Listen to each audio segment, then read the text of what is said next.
welcome back to the deep dive. Look, before we even get started today, I need to look you in the eye, metaphorically speaking, and ask you to do something important. Yeah. We are covering a book today that most algorithms would probably prefer to bury deep underground. Oh, absolutely. So if you value this kind of independent analysis and you want to keep hearing deep dives on texts this volatile, you need to help us outsmart the machine. It's crucial. Please hit that like button and subscribe to the show right now. It really, really helps us keep the lights on and this conversation going. It does. Now, today we are tackling a text that is, well, it's less of a book and more of a weapon. Weapon is absolutely the right word here. We are reviewing the ebook, Emotional Totalitarianism.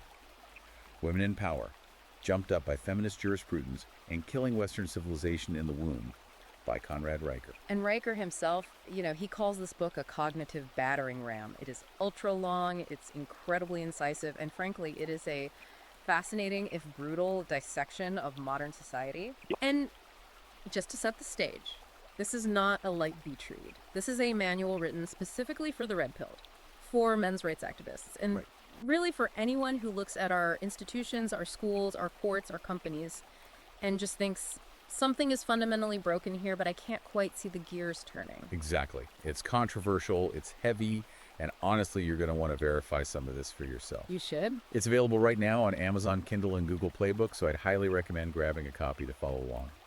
The premise here is massive. It is. Riker is essentially describing a war, but, not one with guns and tanks. He frames it as a spiritual and biological conflict between two ancient forces, logos and pathos. Right. And to understand Riker, you have to understand those terms the way he uses them. He defines logos as the masculine principle. So logic, order, reason, structure. Objective truth. Objective truth. And then you have pathos, which he defines as the feminine principle, emotion, chaos, fluidity, subjective feeling. And his whole point is that we're living under a regime of emotional totalitarianism. Exactly. Riker argues that Western civilization has undergone a complete inversion of hierarchy. Okay, let's unpack that concept, inversion of hierarchy, because that sounds kind of academic, but Riker applies it to everything. What does he mean? Well, think about a functioning civilization as a pyramid. In Riker's view, the top of that pyramid, the ruling principle, should be objective facts, logos. Right. Feelings exist, of course, but they are subordinate to reality. If the building is on fire, it doesn't matter if you feel safe. The fire is real. Sure. But Riker argues that in our system, that pyramid has been flipped upside down. Subjective feelings, specifically the feelings of women, now dictate law and policy. So the weak, in his terms, weak in logic, now rule the strong. Precisely. So in this inverted world, if someone feels unsafe, that feeling is treated as an objective fact that needs legislation, even if the data suggests they're perfectly safe. Which he calls the subjective veto. The subjective veto. It makes emotional fragility a weapon that can override competence. And he uses a really provocative term to describe the propaganda machine that enforces this. He calls it Menkampf. Yeah, I definitely stopped for a second when I saw that. That is an incredibly loaded phrase. He's deliberately invoking the propaganda of the 1930s. He is. So how does he justify that comparison? Is it just for shock value, or is there a structural argument behind it? It's structural, 100%. Riker argues that modern feminism functions exactly like the propaganda of totalitarian regimes. To hold power, a regime needs a villainous outgroup to blame for everything. A scapegoat. A scapegoat. In the 1930s, it was specific ethnic or political groups. Today, Riker argues the designated villain is men. So the patriarchy is the catch-all excuse. It is. If a woman is unhappy, if she fails, if she feels uncomfortable, the narrative automatically assigns blame to some nebulous male oppressor. Which creates this situation where men are the root of all evil, but they're also the ones, keeping the lights on. It's a total paradox. It is. And Riker dives deep into the history of this. He doesn't just start in the 1960s. He goes all the way back. He traces what he calls a timeline of the falls. Starts with Eden. He goes back to Adam and Eve. Seriously. He does, but he reads it very differently. He sees Eden as the primal abdication. He says Adam's failure wasn't eating the fruit. Okay. It was listening to his wife instead of sticking to the rule. It was the first moment logos gave in to pathos just to avoid social conflict. Then he looks at the fall of Rome. But the big one for him, for the modern era, The turning thing. the moment the serpent got into the legislature, as he puts it, was Seneca Falls in 1848. The suffragette movement. Right. Most history books frame that as a moment of liberation. Riker reframes it completely. He argues Seneca Falls was the moment the feminine imperative was written into law. He points out that their declaration of sentiments demanded rights without any corresponding responsibilities. Yeah. In the classic male world, common law rights and duties are always linked. You get the right to vote because you have the duty to be drafted to die for the state. And he's saying 1848 started to break that link. It began the decoupling of authority from responsibility, which paved the way for what he calls the womb of the beast, which is our current culture. So if the legal structure was inverted then, the next question is, who's paying for all this? Because dismantling a hierarchy isn't cheap. And that brings us to the economic section, which he calls the parasitic ledger. Right. This is where the war metaphor moves to the economic front. Riker cites some really stark numbers here on net tax contribution. He claims that when you crunch the numbers, income tax versus government transfers, men contribute roughly 80% of all tax revenue. 80%. Meanwhile, women control about 80% of consumer spending, and they consume the vast majority of welfare and state services. So his argument is that the state is basically a wealth transfer machine. He calls it a gynocentric parasite. He says the state forcibly extracts resources from the male host, the productive class, to fund a system that actively demonizes him. So it's not just tax, it's tribute. It's tribute. And he couples this with what he calls the jumped up phenomenon. It's jumped up. That's his term for affirmative action, isn't it? Yes, but specifically the psychological effect. He argues that cultural Marxism and diversity quotas have jumped up women into positions of power beyond their natural competence, And he contrasts this with what he calls the aegis of the patriarchy. He points out that while there's a huge push for women in boardrooms, 99% of the dangerous essential jobs, the sewer workers, high voltage electricians, deep sea fishermen, are still done by men. That's a powerful point. If those men went on strike for 24 hours, no power, no water, no trucks, civilization just stops. It ends by sunset. But if the diversity and inclusion officers take a day off, nobody even notices. Riker argues that women have confused the safety men built for them with their own power, They're standing on the balcony of a fortress men build and guard it. claiming they don't need the guards anymore, not realizing the only reason they're safe is because the guards are still there. This leads right into the enforcement mechanism. If the economy is the fuel, the legal system is the weapon. He talks about the shift from common law to feminist jurisprudence.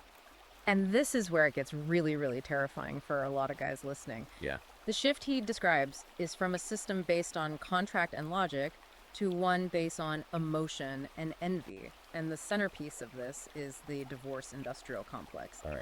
Riker analyzes no-fault divorce not as a freedom, but as a unilateral breach of contract that the state actually rewards. He says marriage is the only contract where the person who breaks it gets rewarded with the other person's stuff. Exactly. And he mentions the starter wife premium and the suicide stats. We should probably pause on that. The numbers are just tragic. Men are killing themselves at astronomically higher rates after a divorce. And Riker connects those deaths directly to the government's wallet. He breaks down Title IV Uday of the Social Security Act. This is a crucial piece of the puzzle that most people have never even heard of. Okay, wait, let me get this straight. You're saying the federal government is essentially running an affiliate program for divorce. That is exactly Riker's claim. Title 4V is a federal mechanism that pays states based on how much child support they collect. So the state government has a direct financial incentive to break up families. More broken homes means more money for the state bureaucracy. The more processing, the more federal kickbacks.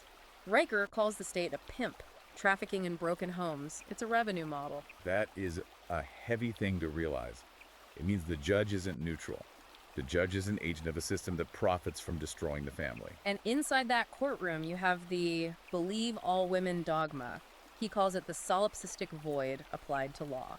So if a woman feels like a victim, the system treats it as a fact. Right. He uses case studies like the Duke lacrosse scandal, where DNA evidence was just ignored for months because it contradicted the narrative, and of course the Johnny Depp versus Amber Heard trial. For Riker, that trial was the smoking gun, wasn't it? It was the moment the mask slipped. He argues it was the first time the public really saw the hydra of feminist storytelling collide with the hard wall of evidence. It showed that believe all women was never about truth. It was about power. It was about power. And he has a lot to say about HR departments, too. He calls them the Stasi. I think a lot of guys have felt that, walking on eggshells at work. Yes. The enforcement arm of the feminist church. Riker argues HR isn't there to manage resources, it's there to filter out competent, high testosterone men. By policing language. By policing language and behavior to create a safe space for female sensibilities. They define toxic as anything assertive or masculine, and in doing so, they neuter the competitive drive that actually creates value. This connects to the psychological warfare part of the book. He leans heavily on the philosopher Schopenhauer here. He does. He cites Schopenhauer's essay on women a lot, specifically the concept of the eternal present. The idea is that men are wired to think about future consequences, about justice. Abstract principles. Right.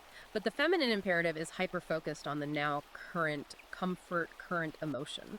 And Riker uses this to explain the solipsistic void. That's a term he uses constantly. Can you define that for someone who might not be a philosophy major? Sure. Solipsism is the idea that only your own mind is sure to exist. Riker uses it to describe a cognitive state where a person can't tell the difference between their internal feelings and external facts. So I feel unsafe becomes you were dangerous. Even if you are just standing there silently, the internal emotion completely overwrites the external reality. And he says this weapon, this focus on feeling over fact, is now being turned against boys in schools. The war on boys. Riker argues the education system has basically pathologized normal male energy. Boys get diagnosed with ADHD and drugged just for being high energy and physical. Right. They've taken the trivium grammar, logic, and rhetoric out of schools to stop critical thinking. The goal, he says, is to crush toxic masculinity, which he just reframes as stoic resilience and competence. The system fears male strength, so it medicates it out of existence. Before the boy even hits puberty. We have to talk about this section on the culture of death. This is probably the darkest part of the whole thing, but it flows logically from everything else. It does. If you have this inverted hierarchy and this parasitic economy, where does it all lead? Riker throws out a number that just stops you cold. 1 billion. 1 billion abortions since 1980. He calls this the womb of the beast. He lays out what he calls the irrefutable syllogism of life. His argument is simple. Very simple. Okay. At conception, there is a distinct genetic code that is neither the mother nor the father. Therefore, it is a life. He sees the womb turning from a cradle into a tomb as the ultimate spiritual inversion of the West. The ultimate triumph of pathos. I don't feel like being a mother right now. Over logos. Over the biological reality of life. Yeah. And he links this directly to demographic collapse. This isn't just morality for him, it's math. The importation paradox. Exactly. Riker argues that because Western women, driven by the career woman myth, are refusing to reproduce at replacement levels, that's 2.1 children per woman, the state is mathematically forced to import populations from the third world. So he's framing the Great Replacement not as some shadowy conspiracy, but as a policy necessity. It's a mathematical inevitability of feminist policy. If the domestic population doesn't produce future taxpayers to fund the parasitic ledger, the state just imports them. He says feminism literally requires the replacement of the native population. It's cause and effect. Cause and effect. Okay, so the picture Riker paints is bleak. I mean, we're talking institutions captured, economy rigged, demographics collapsing. But the book isn't just a black pill. Not at all. He has a whole section on the androcentric reformation. So let's pivot. What does Riker actually want the listener to do? He pivots to a call to arms, but it's not a call to violence, it's a call to competence. His first step is intellectual. Men need to relearn the trivium. Grammar, logic, and rhetoric.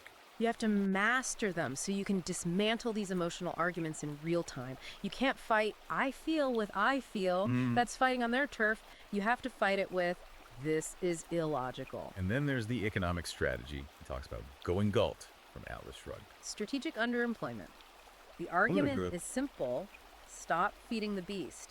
If the state uses your tax dollars to demonize you, minimize your tax burden. Right. Don't work 80 hours a week just to fund the HR department that hates you. Exactly. And he also advocates for a marriage strike, refusing to sign a state marriage license that puts a gun to your head over your assets and your kids. He's also big on parallel institutions. He mentions Bitcoin. Yeah, this is a fascinating distinction he makes. He calls Bitcoin and crypto masculine money, proof of work. It's based on energy, math, physics. You can't fake it. And he contrasts that with With the fiat system, which he calls feminine because it's based on feelings, social consensus, printing money out of thin air proof of stake. He says men should move their wealth into systems that respect physics, not the whims of the Fed. And he brings it all the way back to the physical body. The gym. The gym as a monastery. Riker sees physical training not just as health, but as a return to order.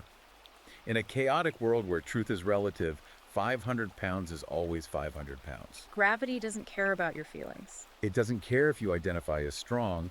It is the one place where objective reality still rules. He argues men need to inhabit that space to deprogram themselves. He ends with a prophecy of sorts. 1,000-year golden age. That's a bold claim. He believes the current system is unsustainable. It consumes more than it produces. Eventually, the parasite kills the host, or the host shakes off the parasite. And his argument is that if men can rebuild these institutions, Reclaim logos, build parallel economies, and reject the guilt, we can enter a new golden age of reason and competence. But it requires total non-compliance with the emotional totalitarian. that is a lot to process. But I guess he calls it a cognitive battering ram for a reason. It's meant to break through years of conditioning. It challenges you to look in the mirror. Riker's final challenge is powerful. Do not apologize for your strength. Do not negotiate with the emotional totalitarian. Build the new world on the bedrock of truth.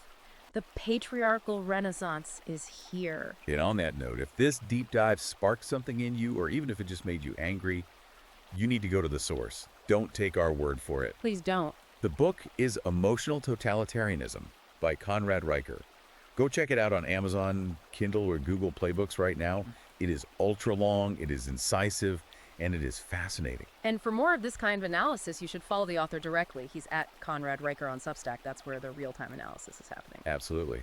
And finally, if you're still with us, make sure you've hit that subscribe button for the deep dive. We are here to help you unpack the most important and the most dangerous ideas out there. Thanks for listening. We'll see you in the next deep dive.